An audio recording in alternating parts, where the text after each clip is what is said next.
Welcome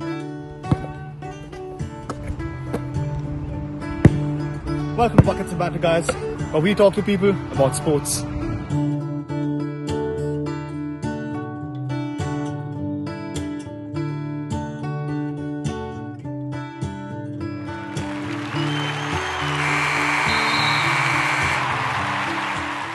Welcome back, guys, for the 9th episode of Buckets N Banter. And in today's episode of Buckets N Banter, we have a really special guest because personally, I would say that this is the biggest guest I've had so far. Because it's no diss to my friends who have come on the previous episodes, but it's the biggest guest we've had so far.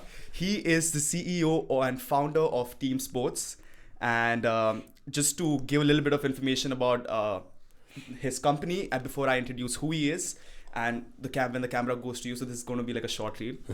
His startup was the top startup in 2023, runner-up as an exceptional founder, won startup of the year in all Portuguese-speaking countries, has recently signed a multi-year contract with Basketball England, and as well as they have a contract with London Youth Games.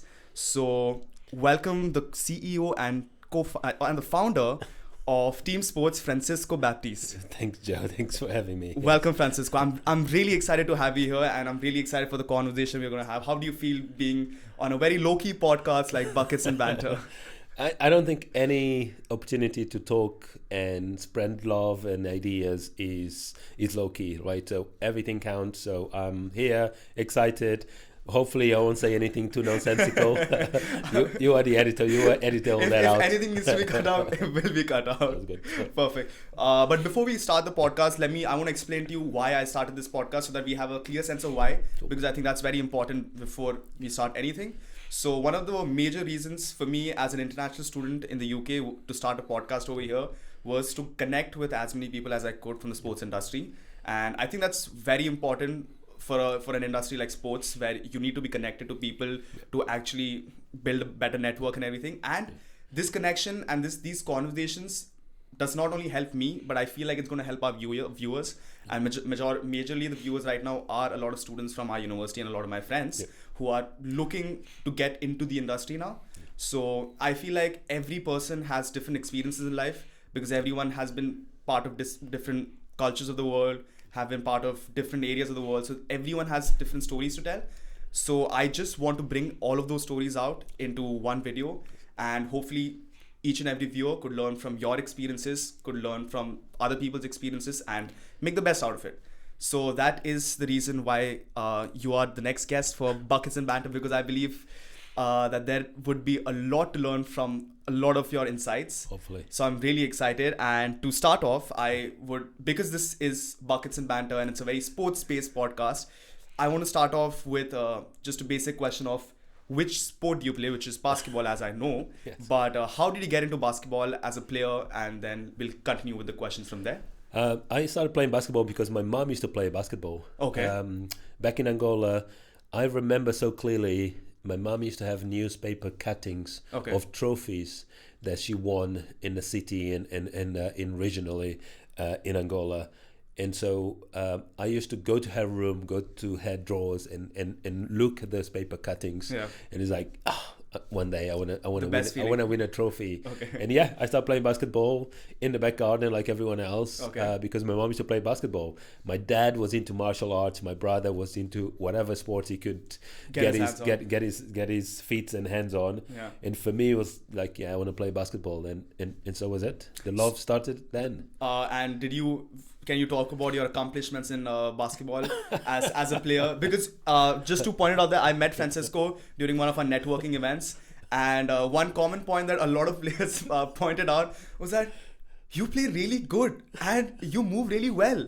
And of course, because you are you've experienced life a lot more than all of us combined. So everyone's answer was like, wow, he is a really good player, which he is. And how did you transition into being such a good player as well? So Angola, I was born in a time when basketball in Angola was growing. Okay. And I believe back then back then I had Angola was winning its 9th or 10th African championship. In basketball? In basketball, yes. Angola was good? Angola is good still. It's now Sudan and and a few other countries are coming up, but Angola lead that way, pave that way for African basketball. And Angola has been in World Cups. Played in World Cups internationally. But like many other countries, is not quite there yet to play internationally. So, so I was not just inspired by my mom, but also by uprising of basketball in Angola with guys winning, African trophies. So that was the motivation. I was born in Angola when I started playing basketball. School, I was a young kid, and then I had mixed experience with young coaches. I moved to Brazil, where I also played basketball. And then I moved to Portugal, where I played a lot less, but I played a bit in Portugal. And then I moved to UK, where I played a D1 local regional league. So, which team did you play for in D1? If you want to give them a shout out, if they're watching. Mix.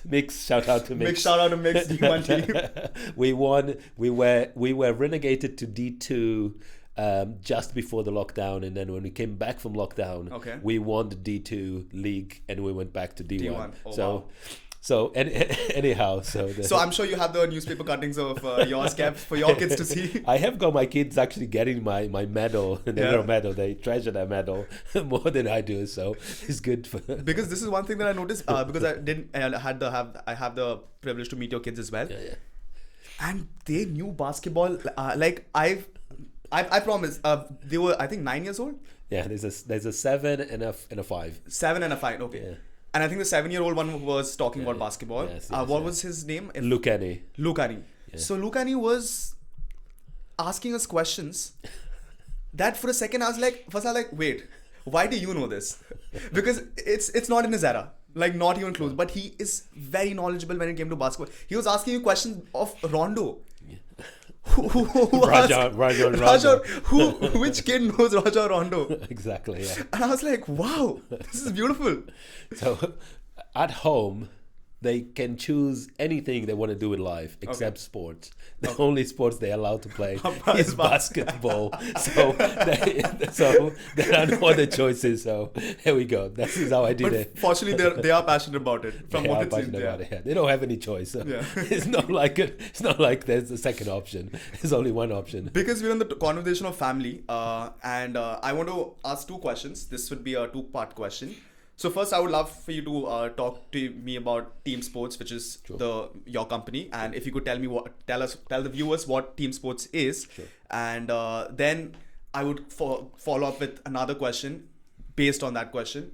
If you could get on with Sure. So what is TeamSportz? Why is TeamSportz where it is right now? Yeah, so TeamSportz is a sports analytics platform. So we believe that every athlete should have a sports profile. Yeah. So if you must, your LinkedIn of sports. Yeah. And I think part of the challenge is sports is a very fragmented industry. Yeah. Athletes can play sports at school and local competition and summer camp, etc., etc. And in TeamSportz, we figured out a way to deliver value to all those organizations, clubs, and teams to achieve our goal, which is the data gets captured for that player profile.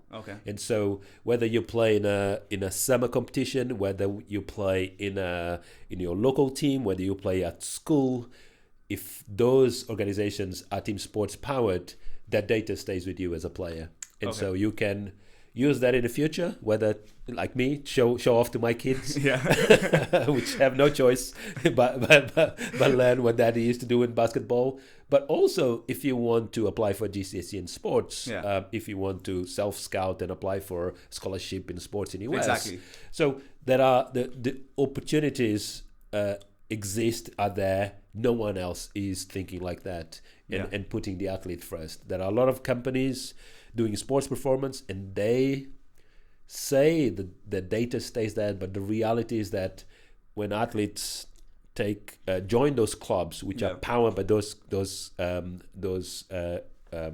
apps and those companies, they have got an amazing digital footprint created on that club.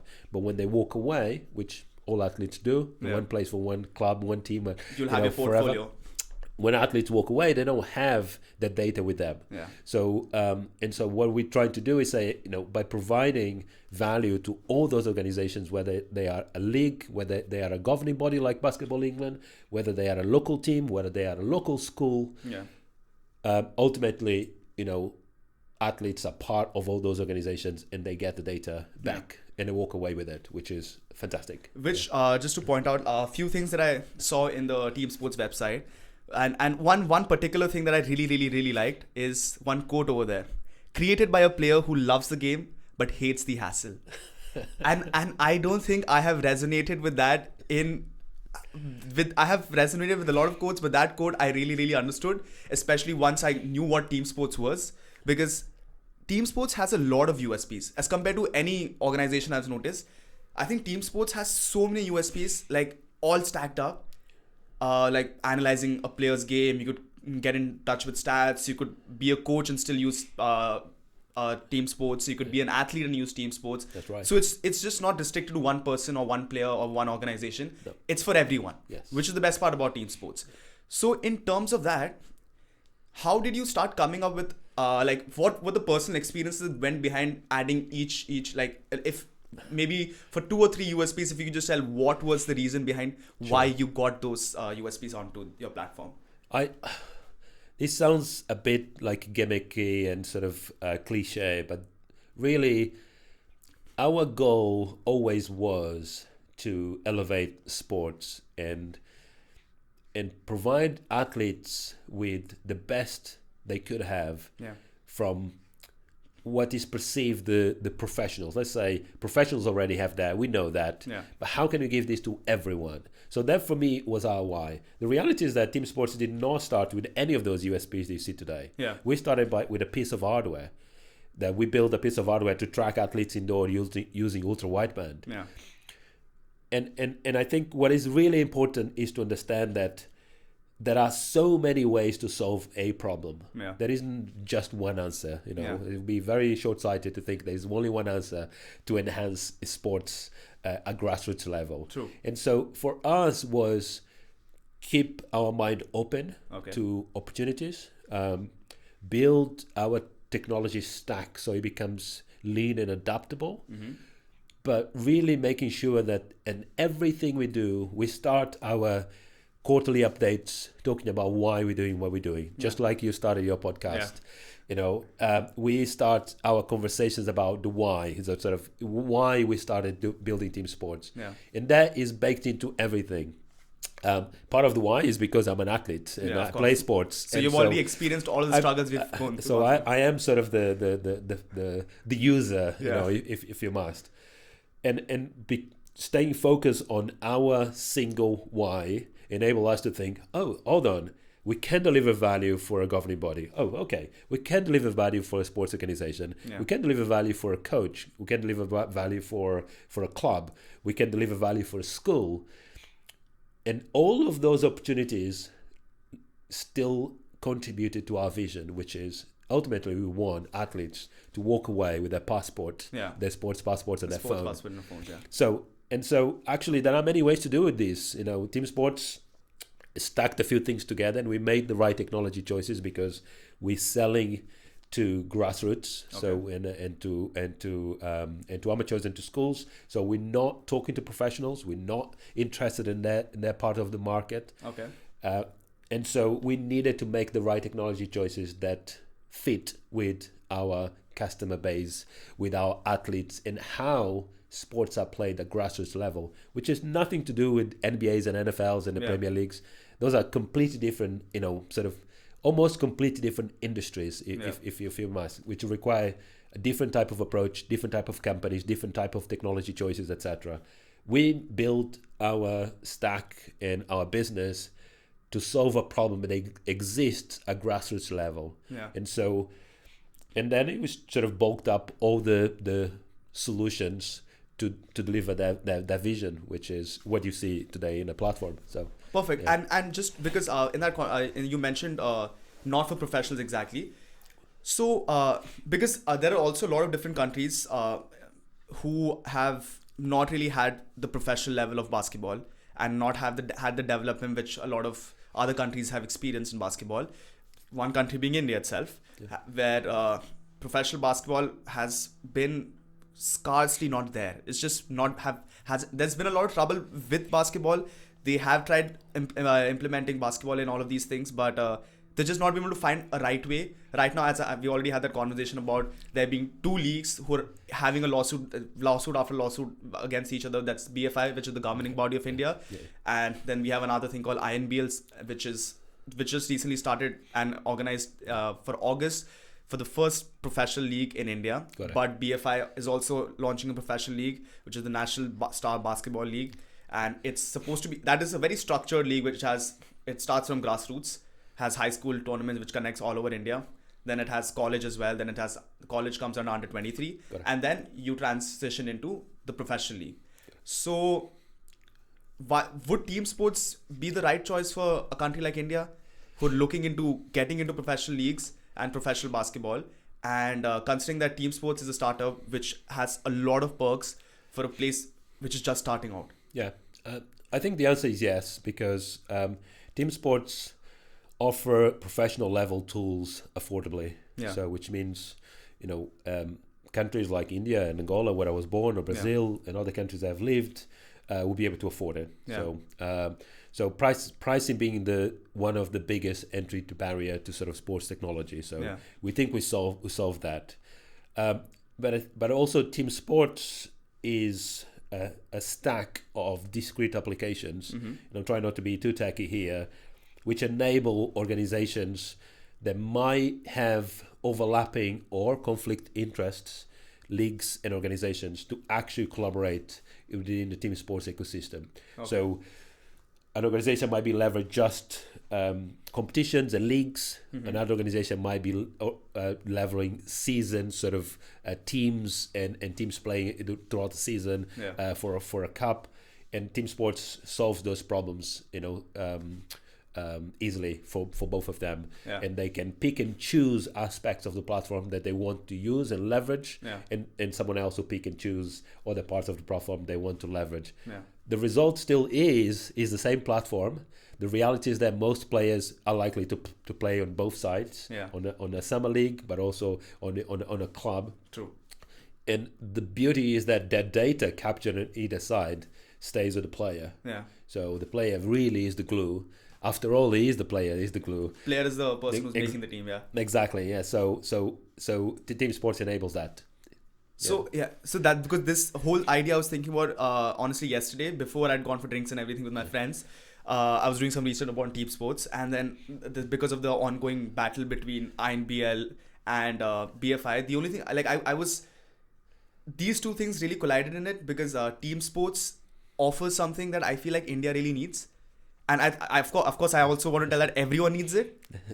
Everyone needs TeamSportz. But I feel like particularly India, which is rising up to a level of professional basketball, I feel India has a beautiful market for TeamSportz, but that's a conversation for another time, I feel.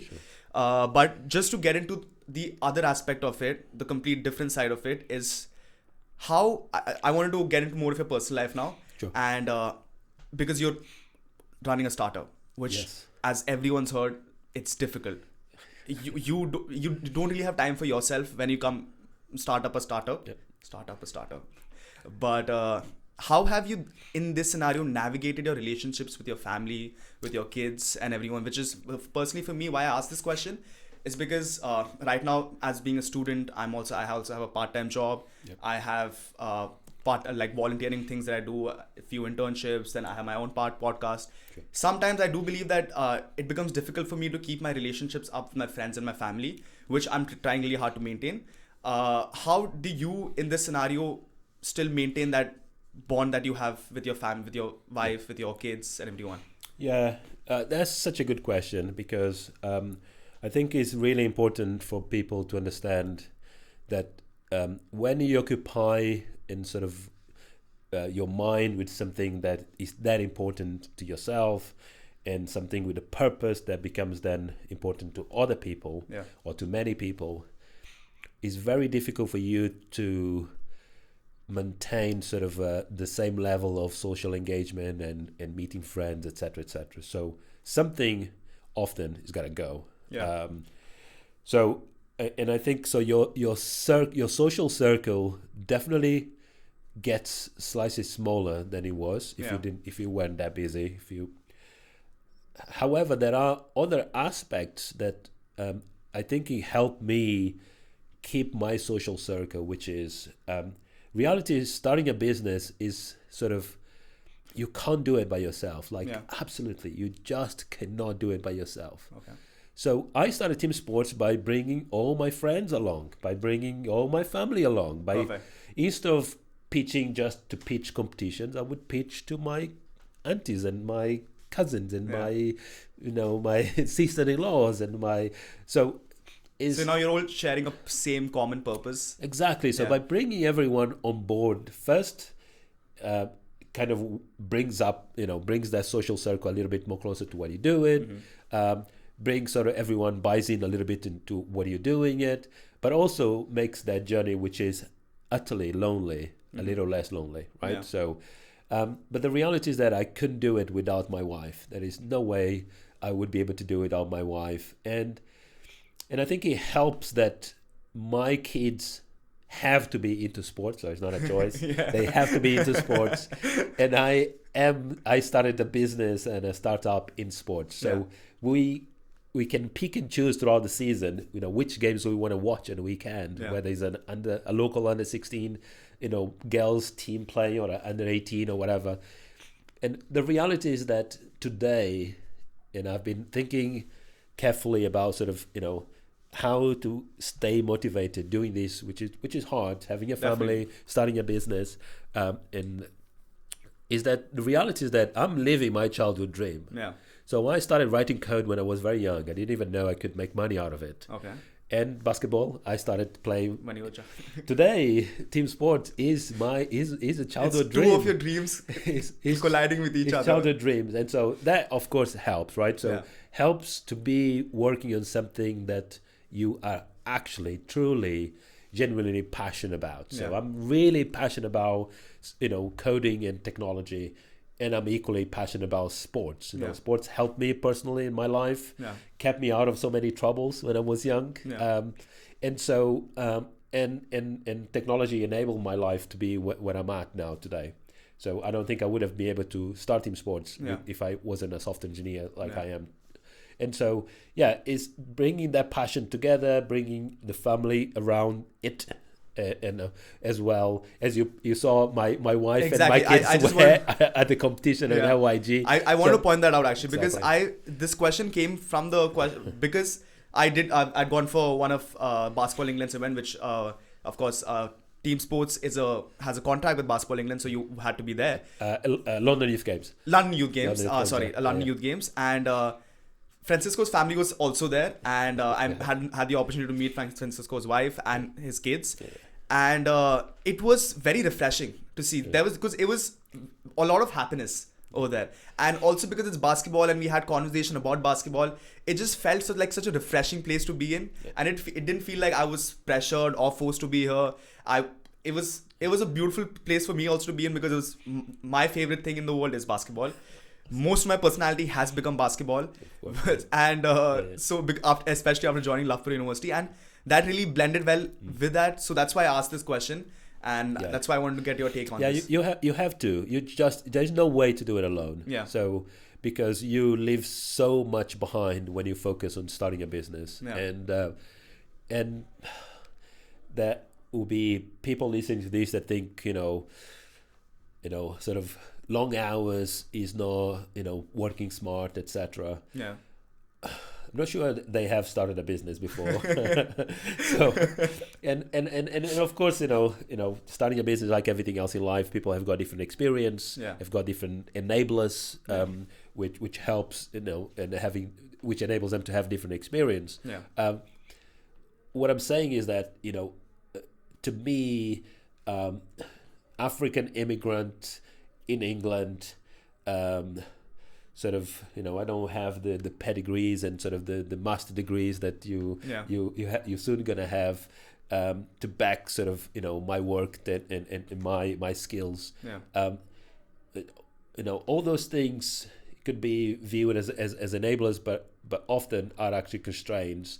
And so and I have to bring all that along and surpass all of those. And I am a firm believer that effort counts way more than talent. I definitely way more than talent. Yeah. So, I have hired and fired very talented developers that I knew they could achieve so much. Yeah. No effort. Okay. And I've hired and kept less talented developers. Yeah.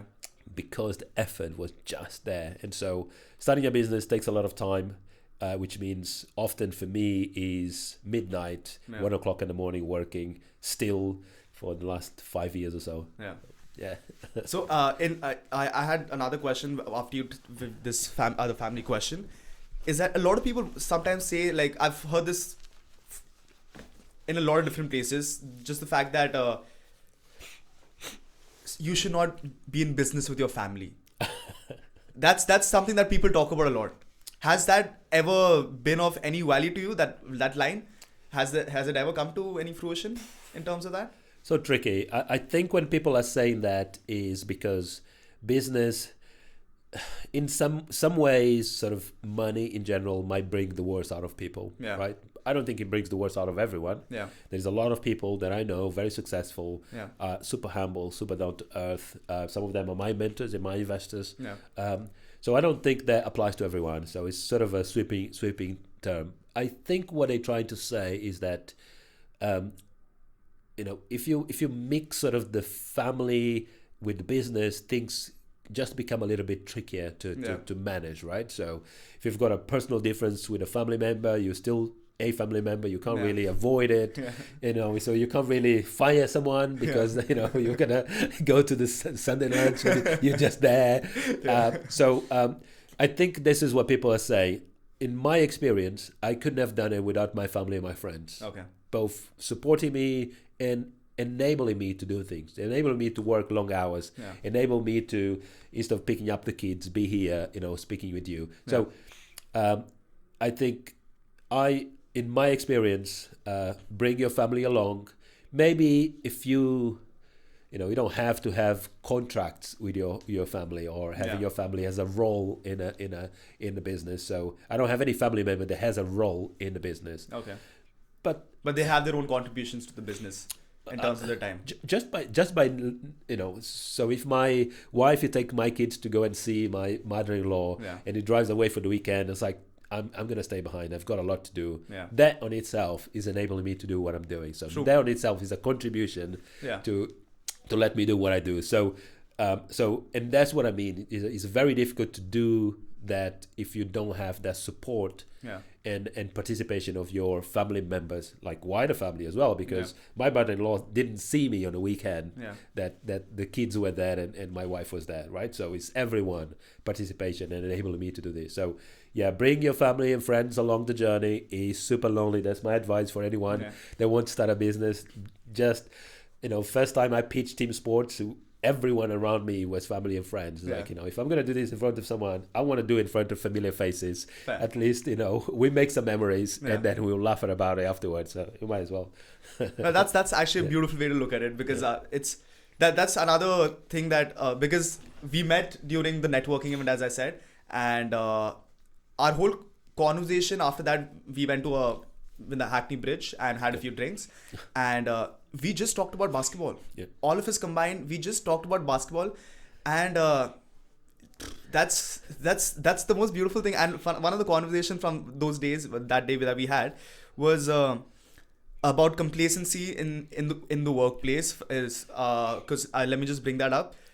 Back in India, is from the experiences that I've had as a player, seeing officials on the higher stages, you see that a lot of people are just there because they're getting paid to be there. Got it. They're getting paid, they're doing their work, and they're settled with it. They've become so complacent, they don't want to push basketball to another level. And now there is a workforce that is coming, that is the Gen Zs, the Gen Ys. They're coming for jobs, which is a lot of their jobs. And they have, I feel like, a lot of drive, a lot of passion. Sure. And in terms of basketball in England, how do you see people making a basket? Like, how would you see basketball going towards a betterment and being hopefully a better league, even BBL being a stronger and a better league, and there being better and stronger players who maybe takes Great Britain to a high level in the world stage of basketball. Yeah. How do you see that progression happening? Yeah, got it. So I don't think there is less or more complacency in sports industry in UK than there is in any other industry anywhere else in the world, right? So I don't think there's nothing special about the sports industry in UK that you could say, yes, there are people holding on to positions and not developing the sport. I think, and I'm saying that because let's look at the numbers. So basketball is the second most played sport in UK under 18. So somewhere, somehow, we are doing the right things, right? Yes, there are funding issues and other things. We can talk about those things forever. But right? I think the mayor of London is now taking a keen interest in basketball and wants to get, because I think I read a post yesterday which said that £70 is the for the rugby and football, and as compared to the £9 average that is for basketball that's given, which is surely to be improved and increased. So hopefully things are working out in the betterment of basketball. Yeah, exactly. And I think there is a lot of people with a lot of drive. I think solving sports participation, engagement, and ultimately turn that into success, like we've seen with the London Lions winning an Euro Cup. Those things take generations, so it's not something that happen overnight, with one generation or overnight in one season, right? So it takes generations of investment, of development, etc., etc. So I think there is a lot of people with a lot of drive. Speaking of Basketball England governing body, we signed a 1-year contract now to enable talent identification and development, a 3x3 program, a day 3x3 program. And so even the goal of that program, we need to look into that in a span of years. It's not something that we'll achieve in one summer. True, definitely true. You know, and so we cannot be judged, neither TeamSportz can, neither the program itself can be judged in one season and say, did you manage to identify talent? It's like, actually, talent requires development. There are so many other pieces that also need to be in place for talent to develop. And maybe there are some.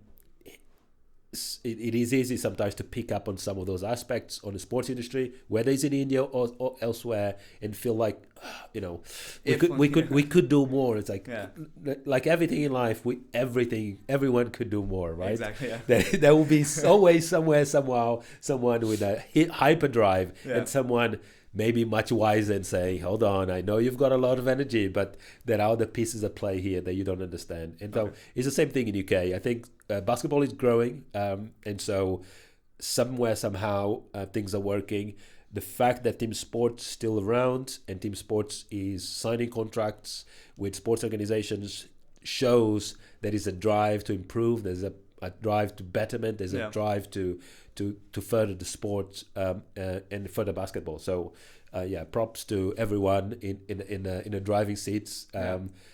We could all do more, but things don't happen in one season. That's true. Yeah. Okay. That makes a lot of sense, because of course things cannot happen overnight. No, they don't. They definitely do need work. And that was a very refreshing answer to hear from someone who's actually working towards the betterment of basketball in the UK. And from here, I also want to point out one certain thing that's going around in the world right now, that is the NBA Finals. For the viewers to know, Francisco is a Lakers supporter. I'm a Warriors supporter. And but right now, none of our teams are there in the playoffs. Mine went off way before. Kobe is not around. Otherwise, it'd have been different. So I wanted to Boston versus Mavs. What are your predictions?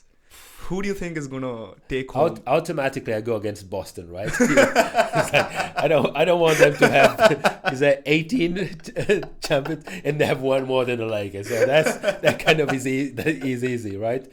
But I think, at the same time, seeing what Kyrie is doing, after the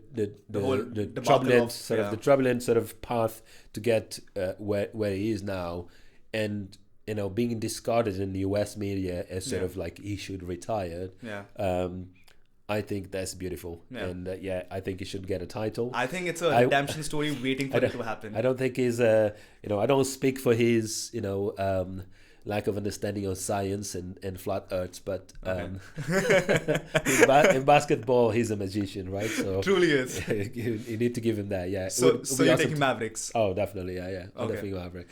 In how many? I don't think I had a choice to take Mavericks. So I would just take the other team against Boston, right? So it's funny because that's what the media narrative has become now. Even everyone's like, all I want is for anyone to win except Boston. Except Boston. I know. And the funniest thing is, Boston's got a very, very sweet team. Like Jason Tatum, a very nice player, has never been in the trouble side of NBA. Jaylen Brown may have said when he was 22 years old that by 28 he wants to win 5 championships, which hasn't happened. But there are a bunch of very good players, and which is why it's going to be a very interesting series coming day after tomorrow when Mavericks and they play their first game.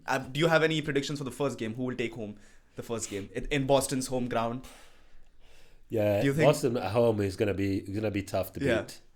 At home is going to be tough to beat. I think it's going to be 4-4, and then all of them will take a win at home, then things will become different from towards the fifth game. From the fifth game onwards. Okay. So first game Boston. Game Boston. Second game Boston, and then Mavs, and then Mavs. That's my prediction. Okay. Fair enough. So Francisco's taking Mavs to take home the NBA championship this year, and let's see how that plays out because we have some time to figure out, and probably by the time the episode airs out, we would have the first game already played. You have no idea because my middle son Lukenny, the one that is sort of the NBA encyclopedia, he's anything but Lakers. If you have a local team in Hertfordshire playing against the Lakers, he would support the local team in Hertfordshire. So I will never see the end of it if Boston's get one more championship. So there's an in-home rivalry going on. So definitely, Mavs, you got to take the title. Mavs, you got to take it. You got to take it. Otherwise, I'm going to be tortured by a 70-year-old at home. Okay, that's a very fair response to this answer. Now, moving on to another question. This is the second last question before we end the podcast. But this is a very random question, a very random segment in the podcast, which I've decided. It's a very fun concept to have and get different perspectives from everyone. This is the dead or alive question. 3 people, dead or alive, in any generation, in any era, who would you like to have dinner with? 3 people. That's so easy. Kobe Bryant, my idol, be there for sure. I would love to sit and speak with Nelson Mandela. Okay. I nearly had the opportunity to see him, but I never did. And I think it's a tricky one. I need to make a better choice in my third. Need to make it count. Yeah. Wow. I would love to spend a little bit more time with my dad, who lives in Brazil. Okay. And maybe I need to clarify that one because there's not a typical answer in terms of sort of there are so many celebrities out there and so many amazing people. Because he had a family with 3 kids during a bloody civil war in Angola. Okay. And you asked me earlier about how difficult it is to have a business and having a family. Last time I saw him, was so interesting to be able to compare notes of his perspective of life. Yeah. Back then, when he was a young adult, with me now, sort of in the same. With feeling that I've got challenges, starting a business, 3 kids, what am I doing? Should I get a pay? And be able to compare notes, because it is so refreshing to be able to hear from him his perspective of back then and the choices that he made, which obviously in hindsight, some of them were terrible. But yeah, I would love to be able to spend a bit more time with my dad. And that's a tricky one. He lives in Brazil, so it's tough to get there. In the middle of the Amazon forest, or deep in the Amazon forest. It's like a paradise, but yeah, with real wild animals really lurking around. So wait, so what is that first conversation that all three of you, Kobe Bryant, your dad, and Nelson Mandela, will have on the table? Is it going to be basketball? Is it? With Kobe, obviously, it will be basketball, right? I think it will be definitely basketball, and I think it will be sort of geopolitical conversations, because Angola had a turbulent past, which my dad lives. I lived when I was very young during war, with foreign governments sort of invested in a country because of oil and diamond, and obviously Nelson Mandela and apartheid and sort of the end of their regime, and we're seeing sort of examples today of things that are very, very similar comparably in terms of regimes oppressing minorities, and so those things, being a minority, those things really matter to me. Matter to understand, matter to sort of have points of views. But also matter because I don't forget anything. Is kind of a bit of a curse, and so I can look at what's happening today in many circumstances and draw direct parallels on things that I know and I've lived through, or I understand of in the past of history, and sort of and you often see those things tend to repeat itself, right? So, but yeah. Anyhow, he's getting a bit depressing. No, definitely basketball with Kobe. It's like, Kobe, how can TeamSportz find the next Kobe? That's a beautiful question to ask. How can we find the next Kobe, next you? Yeah. Okay. And just for the last question before we end our podcast, which was wonderful. Thanks. Because a lot of our viewers right now are a lot of my batchmates from our university, from Loughborough University, London. And a lot of them are now getting into that tricky situation of your modules have ended. Everyone's now going to start hurrying up and start looking up full-time work and everything. What would be your suggestion to students right now who are getting into the marketplace and really want to put their best foot forward? Yeah. It's interesting. So I had never been to university, so I'm not sure I would have advised any of them, any of you, to be at university. But but now that we've already now that you guys are nearly at the end, I think, look, try to find something that motivates you beyond just being your job. Try to be open. There are lots of things to learn, and there are lots of people to meet. So I would say build up your network. First thing, just build up your network. Find a job. Look, I used to sell food in the streets in Portugal. So find a job that helps you work and understand sort of and make money and meet more people.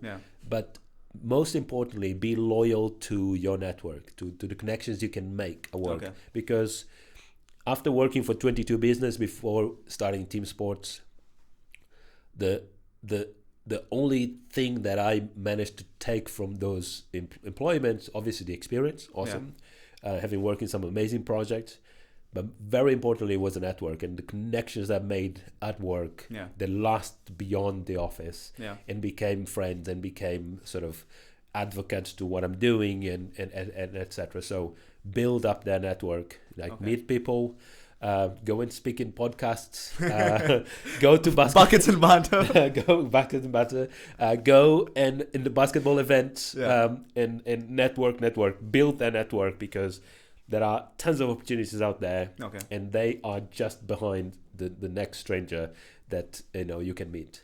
That was a beautiful advice. I felt. I think that's the most apt advice. I feel like have strong networks and be loyal to them. So I hope you all took something away from it, because I personally did take a lot of lessons from our podcast and our conversation together. And this has been a very, very fruitful conversation. And I'm so... I just want to point out that Francisco was kind enough to actually... I was going to invite Francisco, but I've never had to bring up that conversation because Francisco was very eager to talk about basketball. And it just naturally came to the conclusion that Francisco's going to be in Buckets N Banter. Exactly. And I love that Francisco's here and we've had this beautiful conversation. And I definitely hope to have more fruitful conversations in the future. And have a wonderful day. Thanks. I appreciate it. Thanks for having me. Yeah. Lovely to have you here. And at the end, something that I've recently learned that I have to do is, guys, like, comment, share, and subscribe. Exactly. Yeah. You got to do that. Especially if you play basketball. Especially if you play basketball. So that's Buckets N Banter signing out. Have a good day.